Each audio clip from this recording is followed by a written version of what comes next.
m'aimez, gardez mes quoi? Mes commandements. Il est écrit. Si vous m'aimez, gardez mes. Et moi, qu'est-ce que je ferai? Je prierai le Père et il vous donnera un autre consolateur afin qu'il demeure éternellement avec vous. L'esprit de vérité que le monde ne peut recevoir parce qu'il ne le voit point et ne le connaît point. Mais vous le connaissez, car il demeure avec vous et il sera en vous. Regardez le pasteur, Église.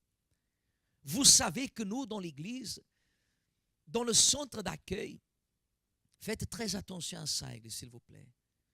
Notre priorité à l'Église, de chaque pasteur, de chaque serviteur, notre priorité, regardez le pasteur, Église, concerne le salut de notre âme.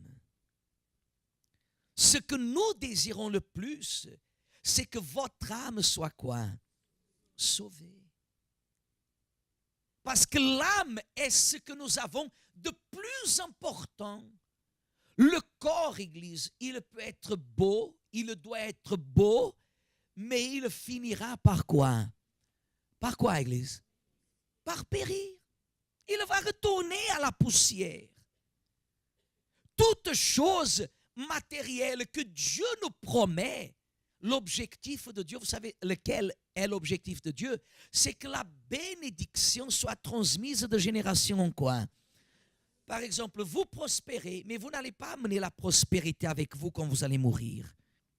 Mais vos enfants doivent être à l'auteur de vous succéder.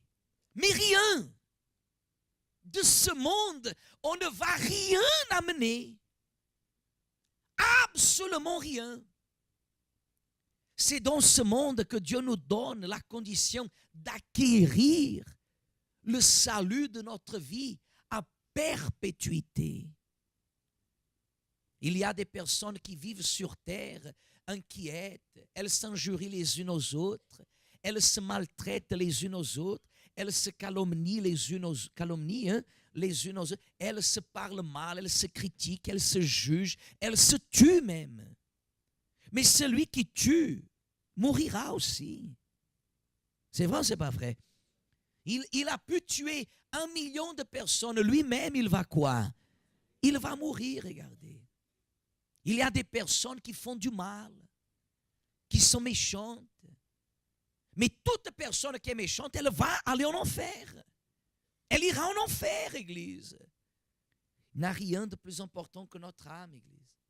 C'est pour cela que nous faisons chaque année le jeûne de Daniel, pour que la personne, elle cherche la vie spirituelle, Église. Le jeûne de Daniel a comme objectif amener la personne à chercher le Saint-Esprit.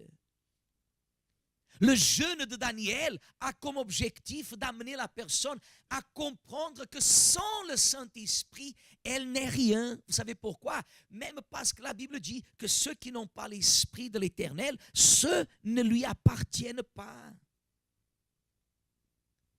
Il y a des personnes qui défendent leur nationalité, il y a des personnes qui défendent leurs objectifs, mais il y a des personnes qui ne défendent pas la cause principale de notre vie, que c'est le salut de notre âme. Et que si moi et vous, analysez, Église, si nous mourons aujourd'hui sans avoir le Saint-Esprit, la question que Dieu nous posera est le suivant: pourquoi tu n'as pas mon esprit? Pourquoi? Pour quelle raison il y a des personnes à l'église qui n'ont pas l'Esprit de l'Éternel? Voulez-vous savoir? Regardez ce que Jésus a parlé au verset 16. Et moi, qu'est-ce que je ferai? Qu'est-ce que je ferai? Je prierai qui? Et il vous donnera un autre consolateur. Il n'a pas dit qu'il nous donnera le consolateur. Il nous donnera un autre. Qu'est-ce que ça veut dire un autre? Pourquoi un autre? Église, pourquoi un autre? Hein? Regardez le passé. Pourquoi un autre consolateur? Parce que dans la vie, vous et moi, Dieu nous a déjà consolés à plusieurs reprises. Et ici, il dit qu'il prierait le Père pour que le Père lui donne un autre consolateur. Qu'est-ce que ça veut dire? Que tout ce qu'elle a acquis par le biais du sacrifice, qui est merveilleux, si elle n'a pas le Saint-Esprit, toutes ces choses finiront par quoi? Par disparaître. Avec le temps qui passe, l'enfant qui va grandir. La nationalité, quand on meurt, est-ce qu'on amène avec nous le passeport? Hein? Non. La maison, aujourd'hui on est ici, demain on est là-bas. Vous voyez que toutes choses que j'obtiens, que Dieu me donne, viennent me consoler. Jésus m'a consolé. Au nom de Jésus, j'ai été guéri. Au nom de Jésus, j'ai été délivré. Le Seigneur Jésus a promis la vie en abondance. Il a ouvert les portes. Il a dit, je suis la porte. Mais il a dit, je prierai le Père et il vous enverra un autre consolateur. Regardez que même Jésus, il savait que son heure arrivait, qu'il monterait afin que l'autre consolateur descende. Regardez ce qu'il dit au verset 18. Je ne vous laisserai pas orphelins, je viendrai à qui? À vous. Encore un peu de temps et le monde ne me verra plus. Mais vous me verrez, car je vis et vous vivrez aussi. Et en ce jour-là, vous connaîtrez que je suis en mon Père, que vous êtes en moi et que je suis celui qui a mes commandements et qui les garde. C'est celui qui m'aime. Et celui qui m'aime sera aimé de mon Père. Je l'aimerai et je me ferai connaître à lui. Le verset 26, il dit comme ça. Mais le consolateur, qui? Ici, il donne un nom à l'autre consolateur. Mais le consolateur, qui?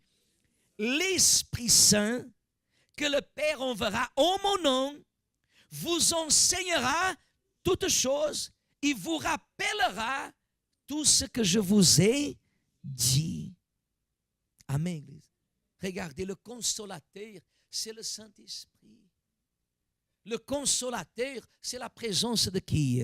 De Dieu, Église. Vous savez ce qu'il manque à l'Église? C'est le Saint-Esprit. Vous voyez qu'il y a beaucoup d'églises. Ouvrir des églises aujourd'hui est devenu une mode. Aujourd'hui, même quand on ouvre une église, c'est difficile de l'inscrire parce que quand on veut donner le nom de cette église, elle est déjà là. Vous comprenez? Il y a tant d'églises. Ça, ce n'est pas un problème. Mais le problème, c'est l'absence de la présence de qui? De Dieu. Le Saint-Esprit, Église. Le Saint-Esprit. La plénitude divine qui envahit nos vies. La communion avec Dieu. À vous être le temple. Vous savez ce que ça veut dire, mon Dieu? Je sais que ton esprit, il demeure en moi. Que ta présence, elle règne en moi. Vous savez qu'est-ce que ça veut dire ça, Église? Dieu nous choisit sur terre pour établir sa demeure dans un corps qui ne vit pas, bien sûr, dominé par le monde. Parce que le Saint-Esprit ne peut pas vivre dans un corps qui est partagé avec le monde. Si je suis une personne que je suis partagée avec les choses du monde, comment je peux dire, la vie de débauche. La vie de débauche, vous savez, la jeune fille qui, avec tout le respect, mais qui couche avec l'un, avec l'autre, le garçon qui couche avec une autre, qui fume, qui boit, qui se drogue, qui fait la fête n'importe comment. Le Saint-Esprit ne peut pas demeurer là-dedans. Même parce que vous, maman, si vous avez une fille et votre fille vous dit, maman, j'ai un petit copain, ah bon? Oui, maman, il fume, il boit, il va toujours en boîte de nuit. Qu'est-ce que vous allez lui dire, maman? Hein? Ne venez pas avec des histoires. Vous allez dire, ma fille, ça c'est pas pour toi. Même l'homme qui fait ça, il dira à son enfant. Même l'homme qui fait ça, il dira à sa fille, non ma fille, cet homme n'est pas pour toi. Cet homme n'est pas bon pour toi. Le Saint-Esprit a besoin de voir des personnes, regardez, qui ont le désir de quoi faire, de le recevoir. Regardez ici. Le Saint-Esprit a besoin de trouver des personnes qui veulent la voir.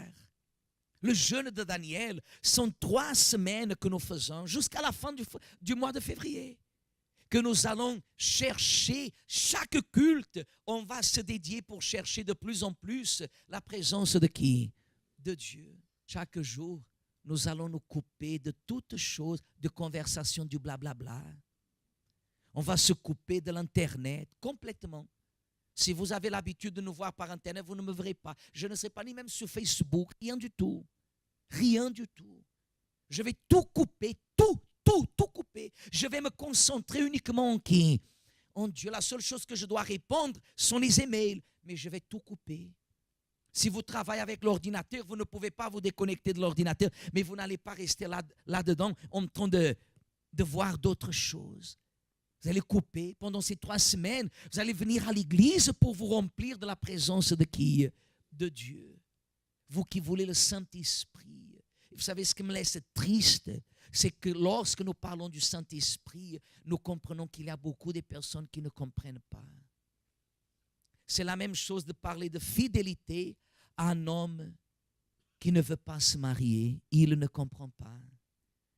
Un homme qui ne veut pas se marier, vous pouvez parler de fidélité, il ne va jamais comprendre. Et ainsi, c'est l'Église que quand on parle du Saint-Esprit, elle ne comprend pas. Pour elle, avoir au nom le Saint-Esprit, c'est la même chose. Non, Église, ce n'est pas la même chose. Ne pas avoir le Saint-Esprit pour l'Église de Jésus, c'est horrible, Église. C'est horrible, horrible, horrible. Ne pas avoir le Saint-Esprit, c'est une offense, Église. C'est quelque chose qui ne peut pas plaire à l'Éternel, qui n'est pas du goût de l'Éternel. Parce que c'est la plus grande promesse qu'il veut faire, c'est d'établir sa demeure en qui? En nous. C'est pour cela qu'il dit, à notre consolateur. Vous pouvez voir que la personne, là vous voyez la personne qui est baptisée du Saint-Esprit et qui demeure baptisée du Saint-Esprit, elle reste toujours dans la présence de qui? De Dieu. Ça ne fait pas longtemps, je disais à une servante, je ne te vois pas servir, je ne te vois pas chercher la présence de Dieu comme il faut. Je ne te vois pas chercher la présence de Dieu comme il faut. Je ne te vois pas chercher la présence de Dieu comme il faut. La personne, elle peut venir à l'église. Si elle ne cherche pas le Saint-Esprit, le monde, qu'est-ce qu'il va faire? Va la faire sortir de la présence de Dieu. Si moi, les pasteurs, les ouvriers qui sommes ici, si on ne cherche pas le Saint-Esprit, vous pouvez être sûr et certain, on ne peut pas demeurer. Personne n'est meilleur que personne. Mais c'est la dépendance que nous avons de qui? De Dieu. Et c'est dans le Saint-Esprit que nous assurons notre avenir, notre salut et la réussite dans tous les domaines de notre vie.